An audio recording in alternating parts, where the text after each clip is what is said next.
Here's our IRA journal prompt for week number 7, and our story for this week is Jake's 100th day of school. If you haven't already, you need to scan the QR code to listen and watch the story. But if you've already done that today, then you can go ahead and keep watching this video so we can see what our journal prompt is. You have 2 questions to respond to today. Your questions are, how do you think Jake was feeling when he forgot his project? And your second question is, what would you have done?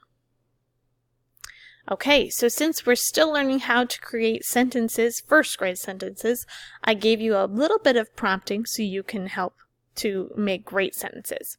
Your first sentence says, Jake was feeling blank because blank. So you're going to be telling me how Jake was feeling when he forgot his project at home. So Jake was feeling blank. Tell me how he was feeling. And then you're going to tell me why, and then you're going to tell me why he was feeling that way.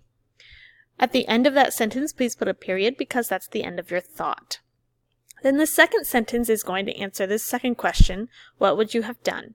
So down below, you're going to say, if I were Jake, I would have, and then you're going to complete that sentence, telling me what you would have done if you were Jake in the story and you had forgotten your project. Don't forget your period at the end of your second sentence to end your thought. Your name, of course, goes at the bottom.